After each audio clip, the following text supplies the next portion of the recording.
시편 1편 말씀입니다. 시편 1편 1절에서 6절까지 말씀입니다. 저와 여러분이 한 절씩 교독하겠습니다. 복 있는 사람은 악인들의 꾀를 따르지 아니하며 죄인들의 길에 서지 아니하며 오만한 자들의 자리에 앉지 아니하고 오직 여호와의 율법을 즐거워하여 그의 율법을 주야로 묵상하는도다. 그는 시냇가에 심은 나무가 철을 따라 열매를 맺으며 그 잎사귀가 마르지 아니함 같으니 그가 하는 모든 일이 다 형통하리로다. 악인들은 그렇지 아니하며 오직 바람이 나는 겨와 같도다. 그러므로 악인들은 심판을 견디지 못하며 죄인들이 의인들의 모임에 들지 못하리로다. 함께 무릇 의인들의 길은 여호와께서 인정하시나 악인들의 길은 망하리로다. 아멘. 자리에 앉으시겠습니다. 폭우로 우리가 참 쉽지 않은 그런 여름을 보냈는데 이렇게 또 건강한 모습으로 예배의 자리에 나와 있는 우리 성도님들 보니까 하나님께 참 감사한 마음이 듭니다. 그리고 이번 여름에 우리 다음 세대에게는 거의 한 3년 만에 수련회를 할 수 있는 그런 여건을 허락해 주셨던 것도 참 감사하게 생각합니다. 이 다음 세대의 수련회를 생각하면서 제가 참 이렇게 기쁨이 참 많이 있었는데 제가 기억나는 어떤 장면 두 가지 정도가 여러 개 중에서 특별히 있는 것 같아요. 첫 번째 장면은 뭐냐면 사진 한 장인데 그 여름이 얼마나 뜨거웠어요. 근데 아이들 바베큐를 해주려고 불을 피우는데 한 분이 이렇게 막 불을 피우고 있는데 뒷분이 이분의 옷을 붙잡고 있는 거예요. 그게 뭐 하는 거지? 봤더니 옷을 들쳐서 그 뒤에다가 이렇게 그 부채로 더우니까 이게 부채질을 해주고 있는 그 사진이 있었어요. 그래서 그 더운 여름에 얼굴이 빨개 가지고 아이들 막 땀을 비오듯 흘려가면서 먹인 그 아빠들의 그 정성, 그게 우리 교사들에게도 큰 감동이었다는 이야기를 제가 여러 번 들었습니다. 우리 아이들도요, 얼마나 그분들이 해준 음식을 맛있게 먹었는지 아침에 그냥 음식이 남지 않을 정도로 많이 먹었다는 이야기를 들었는데, 자녀들 우리 수련회에 아빠들이 가서 이렇게 서포트하는 것이 참 좋은 문화인 것 같다, 이런 생각을 했습니다. 그 하나 생각이 나고요. 또 하나는 두 번째 장면은 중고등부 수련회 갈 때 제가 이제 좀 일찍 나와서 우리 아이들 얼굴과 이름을 이렇게 매칭해 보려고 이제 한 구석에서 계속 얘들 이름과 얼굴을 보고 있었어요. 아이들이 얼마나 컸든 2년 3년 만에 본 애들과 이렇게 큰 애들도 있고 놀랬는데 한 장면이 눈에 들어오는 거예요. 저쪽에서 아이들 코로나 검사를 진행하는 행정요원이 있는데 우리 그 자매 2명이 하고 있는 거예요. 근데 그 자매 둘이 우리 중고등부 출신이에요. 이 중고등부 출신인 자매들이 이 청소년기의 사춘기 시절을 잘 공동체 안에서 보호받고 지내다가 이제 대학생이 됐는데 그들이 중고등부 수련회에서 행정요원으로 섬기고 있는 거예요. 제가 그걸 보면서 마음이 얼마나 좋든지 이게 저한테는 상징 같은 느낌이 들었어요. 아, 우리 안에 하나님이 이렇게 자녀들을 보호해 주시고 잘 성장시켜 주시고 또 이들이 다른 아이들을 섬기는 애들도 자라나게 하고 계시구나, 이렇게 믿음이 전수되는 과정을 이미 하고 계시구나, 이제 이런 마음이 들어서 참 기뻤던. 그래서 우리 중고등부는 유아, 유치부, 초등부를 좀 섬기고 대학생들도 또 그 아래 우리 또래 그 후배들을 좀 섬기는 구조가 나오면 좋겠다, 이런 생각들을 해보았습니다. 그렇게 우리가 여름을 보내고 어제 이 자리에서 리더 개강 수련회를 했는데 여러 가지 참 기도하면서 기대하는 그런 이야기가 이제 시작이 됐습니다. 굿뉴스 클럽도 참 기대가 되고요. 집을 오픈해서 아이들에게 복음을 전하고 복음을 전수하는 과정인데 여러 가지 우리 청년들 밥 먹이는 것도 기대가 되는데 또 특히 우리 어르신들을 위해서는 가을 나들이를 올해는 좀 가봤으면 좋겠다, 이런 생각도 좀 했어요. 이 코로나가 방해만 하지 않는다면 한번 다녀왔으면 좋겠다 싶은데 제가 여름에 그 지구촌 교회가 운영하는 가평에 있는 수양관을 잠깐 쉬고 온 적이 있습니다. 근데 거기서 그 철로 역정이라는 세미나를 한번 참여를 해봤는데 참 좋은 거예요. 그래서 생각을 하게 된 겁니다. 우리 어르신들이 거기 가서 하루 철로역정 세미나도 듣고 산책도 하고 그 가평의 그런 어떤 산과 들판을 좀 보고 오면 좋겠다, 이제 이런 것들을 이제 2학기 들어가면서 막 생각을 하고 나누고 있는데, 제가 2학기에 대해서 정말 기대하고 꿈꾸는 게 뭘까? 이런 생각을 해본 거예요. 내가 진짜 그런 사역 하나하나도 중요하지만 정말 기대하고 꿈꾸는 게 뭘까 생각하다 보니까 우리 성도들의 삶이 참 힘들어요. 사실은 지금 코로나도 그렇고 고단해요. 참 메마른 세상을 살아가고 있거든요. 그래서 제 마음속에 진짜 소망하는 게 있다면 우리 성도들이 하나님의 복을 좀 누렸으면 좋겠다. 하나님의 형통하심을 경험하는 이야기가 됐으면 좋겠다. 이 마음이 저에게 강하게 드는 거예요. 왜? 지금이 참 쉽지 않은 시기를 살아가는 시대니까. 제가 방학 중에 이런저런 분을 만났는데 한 아픈 성도를 만났어요. 그분은 코로나 걸려서 고생을 했는데 그 뒤에 기침이 계속 나오는 겁니다. 그래서 왜 이렇게 기침이 나오지? 그래서 참다가 병원에 갔더니 암이라는 거예요. 그것도 초기가 아니라.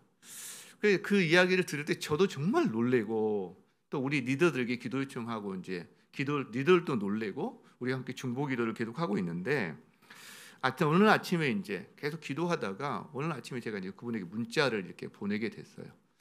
근데 그날 아침에 제가 묵상했던 시편 말씀이 너무 은혜가 되는 거죠. 그리고 그 말씀으로 이분이 위로를 받았으면 좋겠다. 그리고 이 시편 그 저자가 했던 기도가 이분의 기도가 됐으면 좋겠다. 이 마음이 들어서 그 시편 말씀을 이제 보내드린 거죠. 한 번은 이제 만나서 같이 예배를 드렸습니다. 근데 그때도요 시편 말씀으로 예배를 드렸어요. 그래서 말씀을 읽고 잠시 그 자리에서 함께 묵상하고 제가 일방적으로 설교하지 않고 물어보고 그분이 느낀 것들 함께 있는 분들에게 그러면서 그 말씀을 나누고 저도 말씀을 나누고 그렇게 하는데 그게 참 힘이 되고 위로가 되는 어떤 그런 시간이었다는 경험을 하게 됐습니다. 제가 생각하게 되는 거죠. 고난 중에 있는 성도들을 만날 때 내가 왜 자꾸 시편 말씀을 보내거나 이 시편 말씀을 나누게 되는 거지? 이 생각을 제가 해보니까 이 시편 안에는 우리의 감정과 우리의 기도가 다 있다라는 생각이 드는 거예요. 탄식, 아픔, 절망, 소망이 없는 곤고함 이런 것들이 그 안에 다 있다라는 생각을 하게 된 거죠. 그러니까 고난 중에 있는 성도들을 만나거나 기도할 때 결국은 시편 말씀으로 이렇게 기도를 하게 되는 것 같아요. 제가 그래서 2학기 시작하면서 이제 다음 주부터는 그동안 좀 남아있는 데살로니가서를 마저 좀 해야 되겠지만 이번 주만큼은 이 시편 말씀으로 우리 성도들과 함께 2학기 전체를 한번 위해서 기도했으면 좋겠다라는 마음이 들면서 이 시편 1편을 계속 묵상하게 된 겁니다. 시편 1편은 시편 전체의 서론이에요. 그리고 시편 전체의 주제가 이 안에 담겨 있어요. 여러분 시편 1편의 주제가 혹시 뭔지 아시겠어요? 1절이 어떻게 시작하죠? 복 있는 사람은 그 말은 뭐겠어요? 누가 복 있는 사람인가? 이것이 어떻게 보면 시편 1편에 그리고 시편 전체의 주제가 될 수 있다라는 거예요. 여러분 우리가 복 이야기하면 기복신앙 아니야? 이럴 수 있는데 사실은 하나님이 우리에게 복 주시기를 원합니다. 그죠? 창세기에도 보면 하나님이 사람을 지으시고 나서 제일 먼저 한 일이 뭐냐면 복을 주시는 거예요. 생육하라, 번성하라, 충만하라, 다스려라 이 복을 주신 거예요. 여러분 예수님도 그분이 공생을 시작하시면서 산상수훈이라는 그걸 행하셨는데 그때 이야기하신 첫 번째 내용이 바로 팔복입니다. 누가 복이 있는 사람이냐라는 거죠. 그러니까 주님은 우리에게 복을 주기 원하시고 우리가 복된 인생을 살기를 원하시는 분이다라는 거죠. 여러분 여기 자녀가 있는 부모들은 이게 너무나 잘 느껴질 거예요. 여러분의 자녀가 여러분이 자녀에게 복을 주기를 원하고 여러분의 자녀가 복된 인생을 살기를 원하는 게 이 부모들이 갖는 공통된 마음이에요.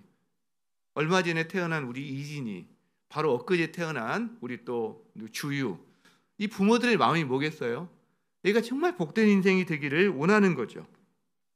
그렇다면 오늘 우리는 시편 1편을 통해서 하나님이 보시기에 복이 있는 사람이 누구인지를 살펴볼 수 있을 거다라고 생각합니다. 저는 소망이에요. 우리 성도님들이 그런 하나님이 보시기에 복이 있는 그런 복된 인생이 되었으면 좋겠고 2학기에 그것을 더 누렸으면 좋겠다. 이게 저의 소망 중에 하나입니다. 자, 그럼 먼저 한번 1절을 볼까요? 1절. 같이 한번 읽어봅시다. 시작. 복 있는 사람은 악인들의 꾀를 따르지 아니하며 죄인들의 길에 서지 아니하며 오만한 자들의 자리에 앉지 않는다. 이렇게 말을 하죠. 여러분, 복 있는 사람은 이러이런 사람이야. 원래는 이렇게 먼저 나올 텐데 여기서는 복 있는 사람은 이러이런 사람이 아니야 라고 지금 먼저 나오고 있어요. 그렇죠? 그 말은 우리가 일반적으로 복에 대해서 오해하는 것들이 있다는 거예요. 사람들이 생각할 때, 사람들이 볼 때는 복이 있는 것 같아. 근데 하나님이 보시기에는 복 있는 게 아닌 것이 있다라는 거죠. 그게 바로 악인들의 꾀를 따르는 것, 죄인들의 길에 걸어가는 것, 그리고 오만한 자들의 자리에 앉고 싶어 안달라 하는 것, 이런 것들이 바로 사람과 하나님이 보기에 다른 거다라는 이야기를 하는 겁니다. 여러분, 사람들은요, 꾀를 부리고 편법을 해서라도 자기가 어떤 목적을 달성하는 것을 세상의 지혜라고 말합니다. 그리고 세상의 넓은 길은 주로 죄인들의 길인 경우가 많아요. 성공의 일을 위해서는, 성공의 길을 걸어가기 위해서는 물불을 가리지 않고 하는 것들, 그리고 그래서 힘 있는 자리, 높은 자리, 명령할 수 있는 자리에 올라가는 사람이 복된 사람이다 라고 생각하기도 합니다. 어제 우리 리더 개강 수련회에서 이 말씀을 잠깐 나눴을 때 한 목자가 나와서 이 말씀을 묵상을 나눈 적이 있는데, 그가 이런 말을 하는 거예요. 이 말씀을 자기 직장 생활에 있는 사람들에게 대입을 해보니까 너무 이해가 잘 된다는 거예요. 직장 생활에서 보통 추구하는 복이 이거라는 거죠. 꾀를 부리고, 그리고 성공의 방식을 따라서 길을 걸어가고, 그리고 높은 자리에 어떻게든 올라가서 사람들을 명령하고 다스리는 것, 그게 너무 이해가 된다는 말을 하는 거예요. 여러분, 그렇다면 우리가 한번 생각해 봅시다. 질문해 봅시다. 여러분은요, 누가 복 있는 사람이라고 생각하시나요? 한번 생각해 보세요. 나는 진짜 복 있는 사람이 누구라고 생각하지? 우리가 한번 이 질문을 바꿔서 생각해 볼 수 있어요. 내가 누가 복 있는 사람이라고 생각하는지 아는 방법이 있습니다. 나의 주된 관심사가 무엇인지, 내가 대화할 때 주로 어떤 주제를 올리는지, 그리고 내가 누구를 정말 부러워하는지를 생각해 보면 얼추 이게 드러날 수 있어요. 만일 대화를 하기만 주된 관심사가 주식과 부동산과 코인과 재산 증식에 대한 부분이랑 온통 그 대화만 한다면 그분은 소유를 많이 갖는 사람이 복된 사람이다라고 생각하고 있을 가능성이 높아요. 대화만 하면 학원과 자녀의 진로와 대학의 입시와 어떤 이런 이야기가 온통 모든 대화의 주제다라고 생각하는 사람은 자녀의 성공이 내 인생의 성공이고 그게 바로 복된 사람이다라고 생각하고 있을 가능성이 높을 수 있습니다. 그러니까 우리가 한번 정직하게 질문해 봐야 되는 거죠. 난 복 있는 사람이 누구라고 생각하지? 여러분은 지금 누구를 따릅니까? 어떤 길 위를 걷고 있습니까? 그렇죠? 어떤 자리를 앉기를 사모합니까? 그리고 누구를 가장 부러워합니까? 그렇죠? 만일 우리가 세상의 가치관을 따라서 사는 것을 추구하면 그러면 이 분명해집니다. 우리가 원하는 것이 대개 재산과 건강, 그리고요 자녀와 성공, 그리고요 또 하나는 명예와 쾌락, 주로 이런 것들이 우리가 복 있는 거라고 생각하게 될 겁니다. 근데 이게 중요하지 않은 건 아닙니다. 중요합니다. 우리 삶에 있어서 필요한 것들 맞아요. 그리고 하나님은 우리가 이 모든 것을 잘 그리고 복되게 풍성하게 누리기를 원하세요. 왜? 주님은 이 깨어진 세상에 사는 우리에게 생명과 풍성한 삶을 주시기 위해서 그 아들까지도 내어주신 분이시잖아요. 원하세요. 그런데 그분이 말씀하시는 게 있는 거예요. 그분이 말씀하는 거. 사람들이 보기에 복 있다고 생각하는 것이 내가 보기에 복 있다고 생각하는 것과 다를 수가 있어. 라고 지금 말씀하신다는 거예요. 여러분 한번 생각해 보시면 좋겠어요. 오늘 이 시간을 통해서. 나는 정말 누구를 복이 있는 사람이라고 생각하지? 네. 자, 그렇다면 하나님 보시기에 진짜 복이 있는 사람은 어떤 사람일까요? 2절에 그 내용이 나옵니다. 2절에. 자, 누가 복이 있는 사람인가? 첫 번째 따라합니다. 말씀을 즐거워하여 묵상하는 사람이다. 자, 2절에 그 내용이 나옵니다. 우리 한번 한 목소리 읽어보겠습니다. 시작. 오직 여호와의 율법을 즐거워하여 그의 율법을 주야로 묵상하는도다. 이것이 하나님이 보시기에 복 있는 사람입니다. 자, 그러니까 먼저 말씀을 즐거워하는 사람입니다. 돈이나 쾌락이나 그 다른 어떤 것을 가장 우선순위에 놓고 즐거워하는 것이 아니라 말씀을 가장 즐거워하는 사람이다라는 거죠. 이 시편에서 여호와의 율법이라고 쓰였을 때 이거는 모세오경을 주로 지칭했을 겁니다. 근데 이 모세오경이 이렇게 지금으로 말하면 뭐 잡지라든가 만화책 정도의 분량이나 수준이 아니에요. 조금은 두껍고 딱딱합니다, 사실은. 그러니까 고전에 가까운 그런 책인 거죠. 그러니까 이거 즐거워한다는 게 사실은 좀 쉽지 않을 수 있어요. 그래서 그런 질문을 해보게 됩니다. 아니, 그런 책인데 어떻게 그 율법을 즐거워할 수 있지? 어떻게 가능할까? 이런 생각을 해보게 됩니다. 여러분, 그때 제가 생각되는 게 그거예요. 둘이 연애를 하면요, 연애할 때 상대방이 보낸 편지나 상대방이 보낸 문자나 어떤 말을 계속 생각하게 됩니다. 그 편지를 받았다. 그럼 꺼내보고 꺼내봅니다. 하나님은 우리를 지으셨고요, 우리를 진짜 사랑하시는 분이세요. 그리고 우리와 연애하고 싶어 하세요. 그렇기 때문에 하나님이 그의 자녀들, 사랑하는 자들에게 보낸 성경을 어떻게 보면 일종의 연애 편지와 같은 성격이 있습니다. 그렇죠? 그러니까 사랑하는 관계라면, 하나님을 사랑하는 사람이라면 그 연애 편지를 읽어보고 싶은 게 인지상정이에요. 그러니까 예수님을 믿고 그 기쁨에 취한 사람은 이 말씀을 즐거워하게 되어 있습니다. 말씀을. 그래서 성경의 많은 저자들이, 시편 저자가 이런 말을 하죠. 하나님 말씀이 달긴 달되 꿀송이보다 달다. 이렇게. 그때 당시는 아마 꿀보다 더 단 게 없었겠죠. 수많은 사람들이 하나님의 그 말씀의 즐거움을 경험했습니다.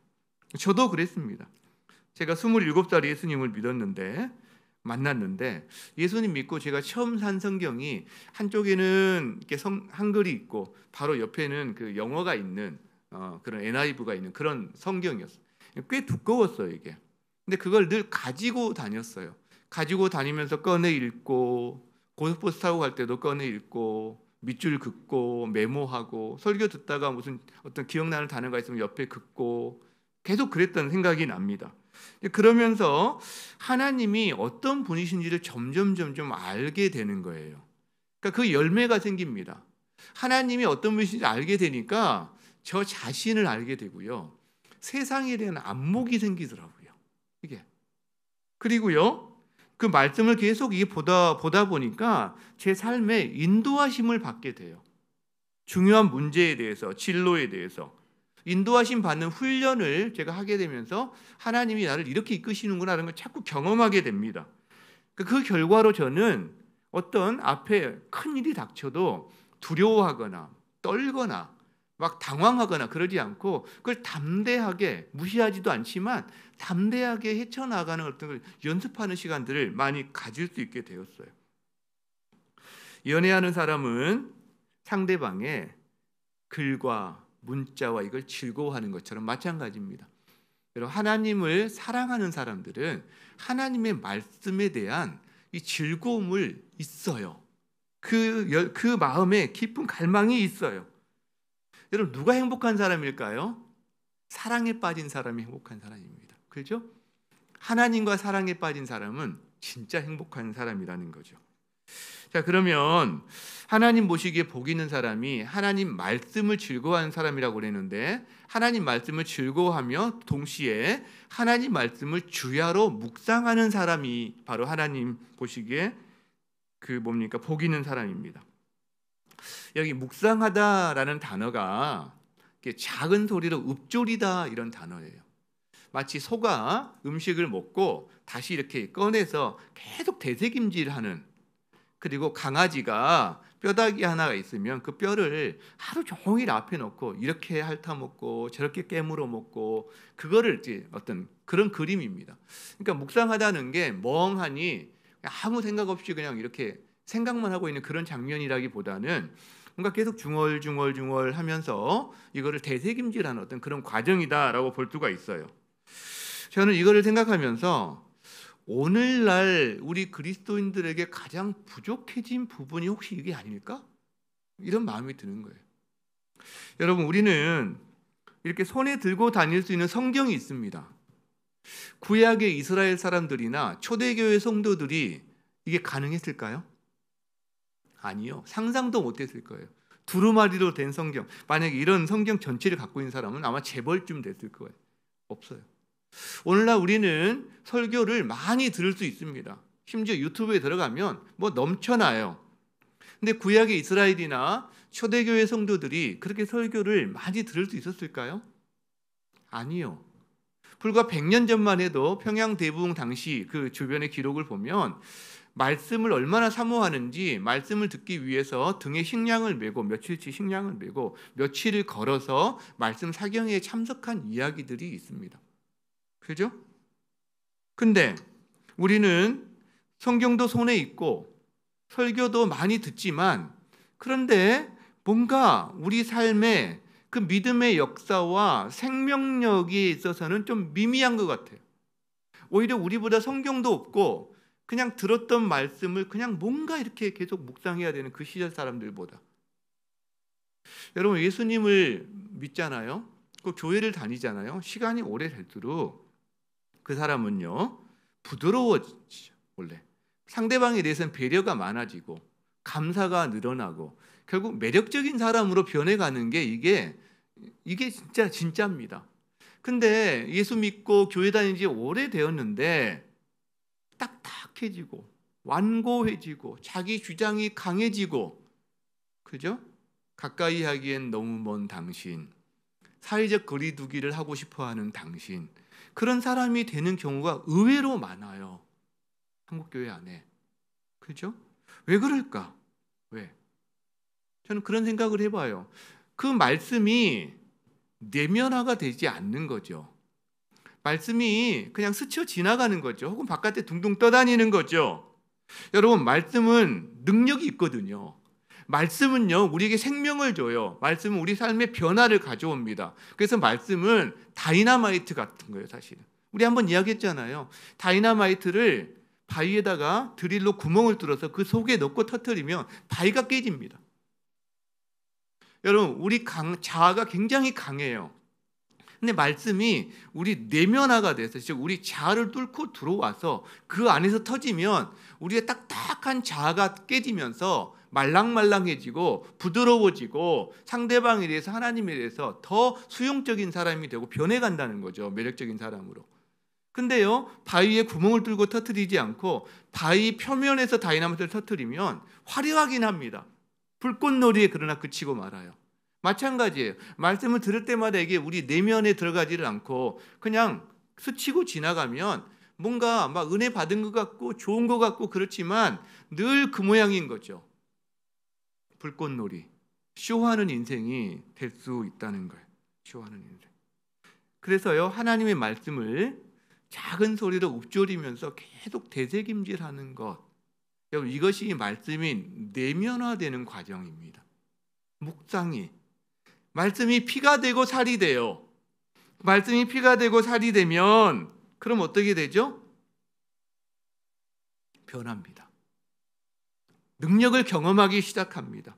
자기를 부인하고 이웃과 세상을 사랑하며 섬기는 사람으로 변화되어 가는 거예요. 여러분, 그래서 질문을 하게 됩니다. 나는 정말 말씀을 즐거워하고 이 말씀을 지속적으로 묵상하고 있는 사람인가? 여러분은 말씀을 즐거워하고 이 말씀을 지속적으로 묵상하고 있는 사람이십니까? 이 질문을 드려보게 되는 거예요. 나는 말씀을 그냥 듣고 한 귀로 듣고 한 귀로 흘려버리고 주일날 예배 듣고 그 다음 주일에 올 때까지 전혀 그 말씀이 생각도 나지 않는 사람인가? 아니면 마음에 담아두고 있는 사람인가? 아침에 큐티를 했는데 그 큐티한 말씀을 그냥 아무 생각도 없이 흘려버리는 사람인가? 아니면 뭔가 그 아침에 큐티한 말씀 한 구절이든 한 단어든 마음에 담아두는 사람인가? 생각해 보게 된다는 거죠. 시편 1편은 선언합니다. 그 말씀을 담아두는 사람이 복된 사람이야 라고 지금 말하고 있다는 거예요. 제가 예수님 27살에 만났는데 예수님 만나고 이제 말씀이 너무 즐겁잖아요. 그때 일이 떠오릅니다. 제가 출근할 때 이 주머니에 내비게이터 69절 혹은 189절 이런 게 있어요. 우리 제자 훈련할 때 쓰는 건데 항상 그 2장씩을 넣어가지고 다닙니다. 주머니에. 한 주간 동안 2장씩. 그러면 제가 그때 역삼역에 제 직장이 있었는데 2호선을 타고 출퇴근을 했거든요. 정말 발 디딜 틈이 없어요. 2호선 이게 출근 시간에. 그러면 간신히 한 팔로 막 어디 버텨야 됩니다. 안 그러면 앞에 앉은 여학생하고 거의 뽀뽀할 지경까지 막 가는 경우가 있어요. 이걸로 근데 그때 한 손으로 버티고 한 손으로 말씀을 꺼내서 암송을 하고 또 암송을 하는 거예요. 계속 암송합니다.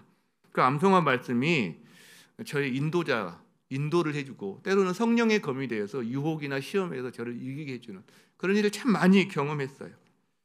최근에 요즘 시편 1편을 제가 계속 여러분 나누기 위해서 묵상하면서 저의 큐티에도 약간의 변화를 제가 주기 시작했습니다.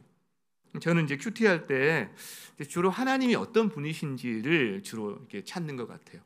그래서 하나님이 어떤 분이신지를 찾아서 그 하나님을 찬양합니다. 하나님 이러신 분이시구나. 그리고 참 그 다음에 회개하는 거죠.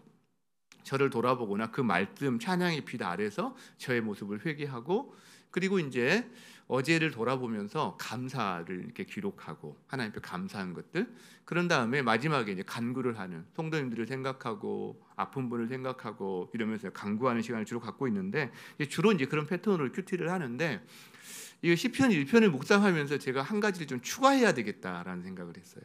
그게 뭐냐면 그날 한 구절을 정하는 거예요. 그 큐티 중에서 한 구절 혹은 한 단어를 정해서 그걸 좀 제가 좀 마음에 담아야 되겠다. 예전에 이제 그렇게 하다 보니까 정신없이 살다가 그냥 저녁이 돼서 오늘 내가 무슨 말씀을 이런 경우가 의외로 많더라고요. 그래서 그러지 않기 위해서는 한 구절이나 한 단어를 담아야 되겠다. 저도 그렇게 해보려고 합니다.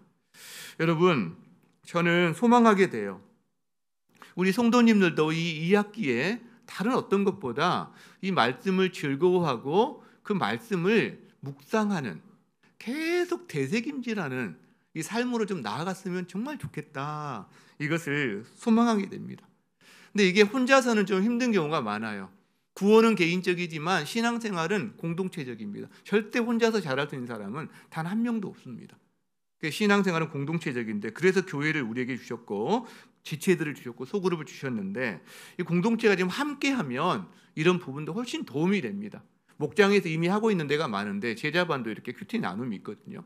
이 목장마다 그리고 교사 공동체 또 훈련 공동체 여러분이 이렇게 만나는 모임마다 혹은 또 가정에서도 가능하다면 이 큐티 나눔들을 좀 할 수 있으면 좋겠다. 그러면요.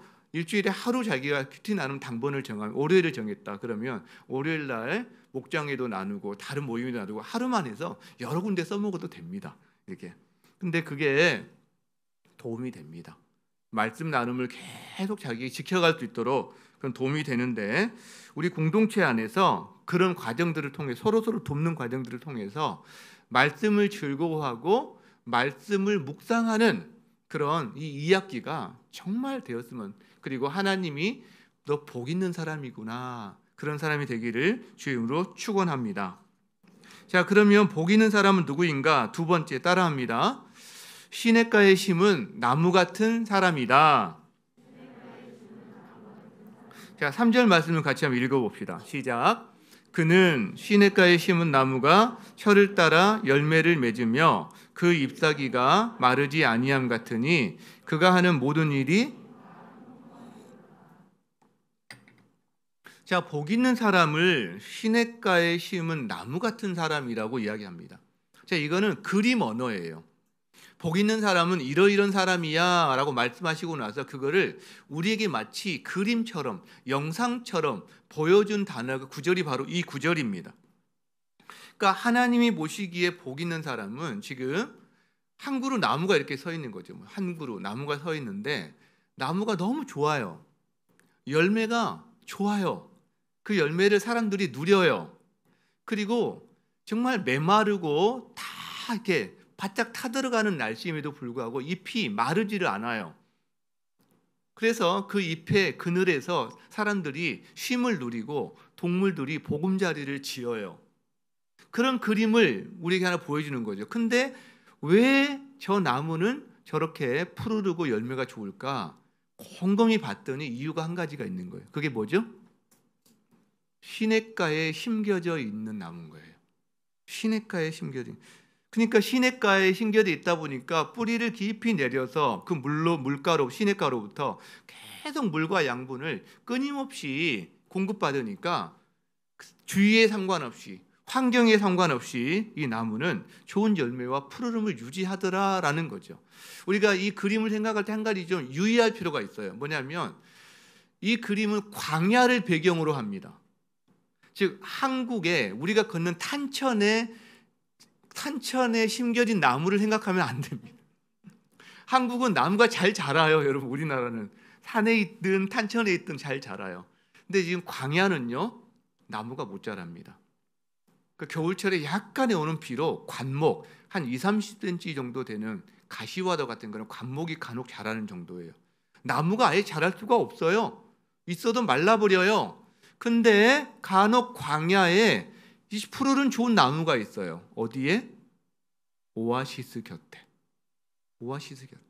오아시스 곁에, 즉 시냇가인 거죠. 물가에 심겨진 나무는 자라납니다. 이 푸르름을 유지한다라는 거죠. 여러분, 이 세상이 척박한 광야 같아요.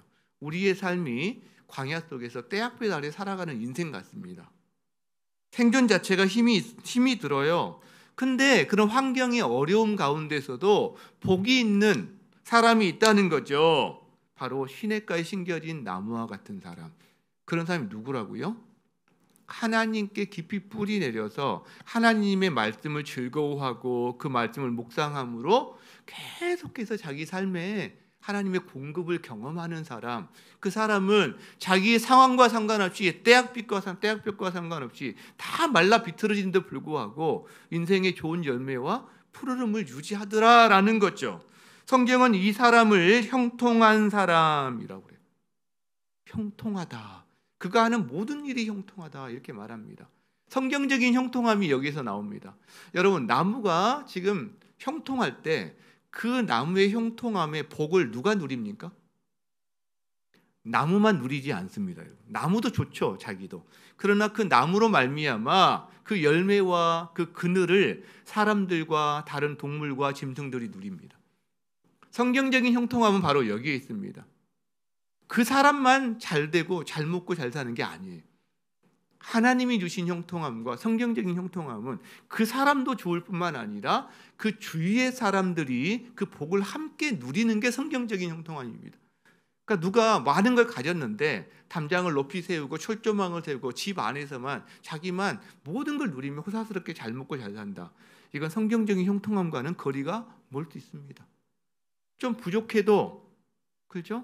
좀 가진 게 적어도 대문이 열려 있고 웃음이 있고 사람들이 드나들고 함께 나누고 음식을 나누고 이런 사람이 성경적인 형통함으로 가깝다라는 거죠. 저는 이 시냇가에 심은 나무를 계속 묵상할 때 특히 두 사람이 이렇게 많이 떠올랐어요. 두 사람. 한 사람은 성경에 있는 사람이고 한 사람은 우리 성도 가운데 한 사람인데, 자, 먼저 다니엘이 떠올랐어요. 다니엘. 여러분, 다니엘은 10대에 청소년 시기에 나라를 잃었어요. 그 포로가 돼서 바벨론에 끌려갔어요. 인생이 참 암울했습니다. 불안과 두려움이 많았어요. 정말 미래가 어떻게 전개될지 굉장히 힘든 인생이었습니다. 자, 그는 바벨론에 있었는데 바벨론은 하나님으로 인정하지 않는 사회입니다. 그러니까 바벨론에 살면서 하나님의 백성답게 어떻게 살아야 되는가, 이 고민을 한 사람이 다니엘이에요. 근데 그는 광야 같은 바벨론에 살면서 메말라서 비틀어지지 않았습니다. 그는 거기서 좋은 열매를 냈어요. 푸르름을 유지했어요. 그리고 자기만 그런 게 아니라 그다음 믿음의 사람들에게 오고 오는 모든 세대에게 그 그늘이 되어 주었습니다. 우리도 그걸 누리잖아요. 그죠? 어떻게 그렇게 가능했죠? 다니엘의 인생을 계속 보면 우리가 얼마 전에 이 다니엘을 살펴본 적이 있었잖아요. 말씀으로. 다니엘은 말씀의 사람이에요. 다니엘은 기도하는 사람이에요. 다니엘은 묵상하는 사람이에요. 하루 3번 그가 기도만 한 게 아니에요. 하루 3번 했다는 말은 말씀을 묵상하고 기도하고 이게 다 함께 있는 겁니다. 말씀과 기도는 함께 가는 거니까. 다니엘의 인생에서 그 부분이 다니엘의 이 모든 것을 가능케 했다라는 것. 다니엘의 인생 가운데 전에 하던 대로라는 단어가 있어요. 전에 하던 대로 예루살렘을 향하여 창문을 열고 전에 하던 대로 무릎을 꿇고 하루에 3번 기도하였더라 이 말이에요. 저는 우리 다음 세대들이 그리고 청년들이 이 다니엘과 세 친구와 같은 믿음의 공동체가 형성되기를 늘 축복하고 기도합니다. 실제로 다니엘은 하나님께 뿌리를 깊이 내린 사람인 거죠. 그래서 그 주님의 공급하심으로 그 자신도 살고 그 다음에 그를 통해서 그 자신을 통해서 그 세대의 사람들, 이스라엘 사람들, 믿음의 사람들 그리고 그 다음 세대를 이어지는 사람들에게 바로 하나님께 심겨진 시냇가에 심겨진 나무와 같은 사람이 되었던 거죠. 다니엘이 성경의 한 인물이라면 제가 우리 교회 성도들 이렇게 생각하다가 한 가정이 저는 생각이 났어요. 제가 며칠 전에 이사 신방을 다녀왔거든요. 최근에 저희 그 성도 한 가정이 분양받은 아파트로 이사를 했는데 저와 아내가 이사 신방을 했는데 너무 기쁜 마음으로 다녀왔던 그런 시간이었습니다. 왜냐하면 그 가정이 어떻게 해서 그 보금자리를 마련하게 됐는지 그동안에 어떤 정말 수고하고 아끼고 애쓰고 그리고 정말 여러 가지 불편함과 이런 것들을 견디면서 불편함 견디면서도 어떻게 그 웃음 하나 잃지 않고 화목하게 믿음 생활을 해왔는지 이걸 다 알기 때문에 너무 기쁜 마음으로 이제 그 신방을 할 수 있었어요. 신방하면서 그 아파트도 누리고 정원도 누리고 막 이렇게 하면서 들었던 에피소드 하나가 제 마음에 깊이 울렸습니다. 이 아파트 당첨된 지가 3년 전에 청약을 통해서 당첨이 된 거예요. 그때부터 이 가족들이 모일 때마다 가정 예배를 드린 겁니다. 뭐 여러 가정 예배 그때 드렸겠지만 주된 기도 제목이 하나가 있었는데 그게 뭐냐면 살고 있는 이 빌라가 여러분 그 여기 좀 외곽에 있는 빌라가 매매가 쉽지 않다고 합니다. 정말. 근데 이 빌라가 제때 팔려야 여기에 잔금을 치르고 입주를 할 수 있는 거잖아요. 그러니까 그걸 계속 기도해 온 거예요. 근데 그 어려운 일이 기적처럼 된 겁니다. 진짜 기적처럼. 좋은 시기에 그것도 좋은 가격으로. 여러분 제가 진짜 감동했던 그 부분이에요. 그런데 그 일을 통해서 그 자녀들이 하나님이 살아계시는군요 라는 고백을 했다는 거죠. 여러분 그거면 된 거 아닙니까? 그거면 그 집도 너무 제가 그 주신 걸 너무 기뻐했는데 그 고백은 이건 비할 수 없는 고백이다라는 생각을 했어요. 살아있는 교육이다라는 생각을 했어요. 시냇가에 심겨진 나무와 같은 가정이 그런 가정 아닐까 제가 이런 생각했어요. 근데 한 가지 문제도 있었어요. 팔고 입주하니까 한 달인가 이렇게 간격이 뜬 거죠. 그러니까 참 애매하게 된 거죠. 이게 한 달 동안 도대체 어떻게 해야 될지. 근데 이것도 가정이 함께 기도했어요. 근데요, 정확하게 한 달이 또 맞춰진 거예요. 어떻게 해야 돼? 그 뭐 모든 사정을 다 말할 수는 없지만, 그러니까 더욱 하나님의 살아계심을 경험하는 거죠. 그 가정 제가 이 말씀으로 축복해 줬어요. 여호와를 경외하며 그 길을 걷는 자마다 복이 있도다. 시편 128편으로 함께 축복해 줬어요. 저는 그 가정이 신방하면서 하나님이 시편에 나와 있는 시냇가에 심겨진 나무와 같은 인생 혹은 그런 가정의 한 모델을 나에게 이렇게 보여주셨다. 저는 그런 생각을 하게 됐습니다. 그렇죠? 어떤 사람이 복된 사람, 어떤 가정이 복된 가정일까요? 하나님을 경외하고 그의 말씀을 즐거워하고 가정예배를 드리며 그 말씀을 묵상하는 그런 가정이 하나님 보시기에 복된 가정이다라고 생각합니다. 이 학기를 시작하며 우리 성도님들과 여러분의 가정을 진심으로 정말 축복하고 싶습니다. 시냇가에 심겨진 나무와 같은 인생이 되게 하여 주소서. 시냇가에 심겨진 나무와 같은 그런 가정이 되게 하여 주소서. 이 말씀으로 여러분을 축복합니다. 아멘으로 화답하며 여러분의 그 받는 은혜가 있기를 주의 이름으로 축복합니다. 말씀을 마무리하고자 합니다.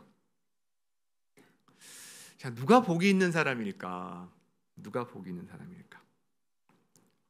누가 시냇가에 심겨진 나무와 같은 사람일까? 여러분 한번 깊이 생각해 보세요. 제가 성경 막 다 찾아봤는데 다 연결되는 말씀입니다. 이렇게 표현하 여호와께 피하는 자는 복이 있다. 여호와를 경외하며 그의 기르는 자는 복이 있다. 여러 말씀이 나오지만 오늘 말씀이 한 절로도 충분합니다. 그죠? 하나님을 가까이 하는 사람인 거예요. 하나님의 말씀을 가까이 하고 하나님의 그 말씀을 묵상하는 사람, 하나님을 가까이 하는 사람인 거죠.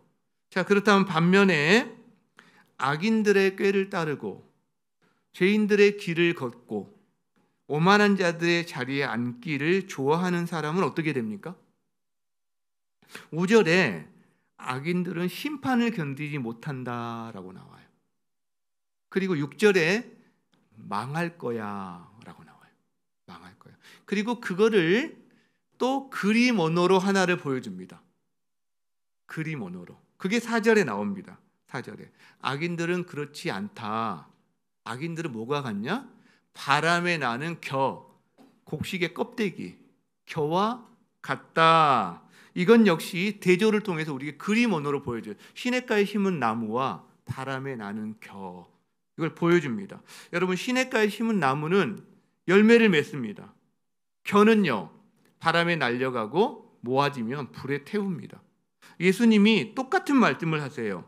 요한복음 15장에 이렇게 말씀하세요. 나는 포도나무고 너희는 가지야. 그 너희가 내 안에, 내가 너희 안에 거하면 너희는 열매를 많이 맺어. 그런데 내 안에 거하지 않으면 잘려진 가지처럼 밖에 버려지고 모아다가 불태우는 거야. 똑같은 말씀이에요, 여러분. 시편 이 1편에 있는 이 말씀과 요한복음 15장에 있는 말씀이. 하나님도 똑같은 말씀을 하십니다. 지난번에 강사 목사님 다녀가서 했던 말 저도 들었는데 사무엘상 2장 30절 말씀 같이 한번 읽어보겠습니다. 시작. 나를 존중히 여기는 자를 내가 존중히 여기고 나를 멸시하는 자를 내가 멸시하리라. 여러분, 나를 무겁게 여기는 자를 내가 무겁게 여기고 나를 가볍게 여기는 자를 내가 가볍게 여기리라. 뿌리 깊은 나무는 무거운 겁니다. 쉽게 안 흔들려요. 뿌리를. 겨는 가벼운 겁니다. 가벼운 겁니다. 그죠? 하나님을 무겁게 여기는 자는요, 하나님의 말씀을 무겁게 여깁니다. 그리고 그 말씀을 묵상합니다. 연결되는 거죠. 무더운 여름이 지나갑니다. 2학기가 시작합니다.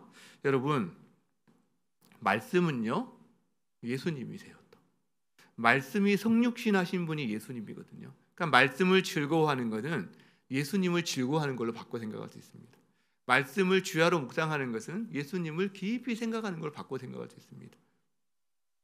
이 과정을 통해서 하나님 보시기에 복 있는 사람 되시기를 진심으로 축복합니다. 우리 하나님은 무거우신 분이십니다. 위대하신 분이십니다. 능력이 많으신 분이십니다. 그러면서 동시에 우리를 사랑하시고 아끼시고 우리를 상처를 싸매주시는 분이십니다. 하나님께 가까이 가는 자가 복이 있습니다. 아멘. 우리 함께 그 마음 가지고 함께 하나님을 찬양했으면 좋겠습니다. 우리 주는 위대하며 능력이 많으시도다. 그의 지혜에 무궁하며 인자 헤세드는 영원하도다. 상한 자들을 고치시며 상처를 싸매시도다.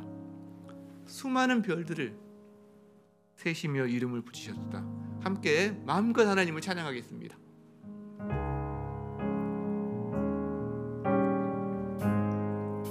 우리 주는 위대하며 능력이 많으시도다. 능력이 많으시도다. 그의 지혜에 무궁하며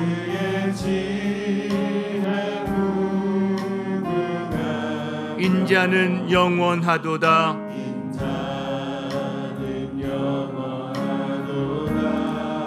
상한 자들 고치시며 상처를 싸매시도다.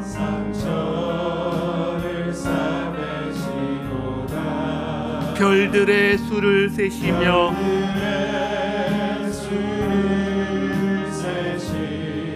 이름을 붙이셨도다.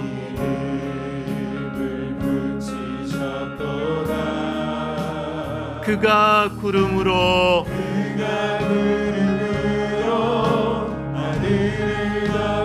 땅을 위하여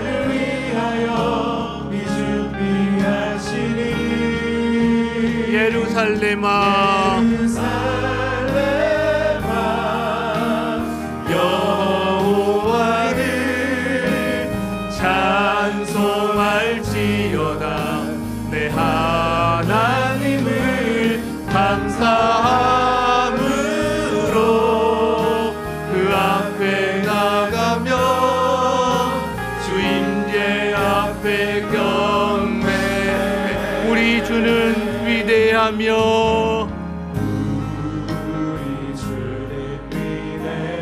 능력이 많으시도다.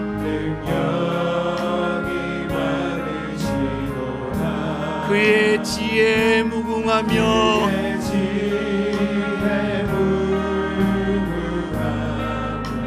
인자는 영원하도다. 상한 자들 고치시며 상처를 싸매시도다. 별들의 수를 세시며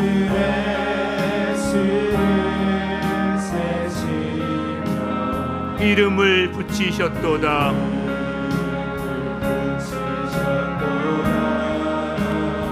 그가 구름으로 하늘을 덮으시며 땅을 위하여 이 준비하신 예루살렘아 예루살렘아 여호와를 찬송할지어다.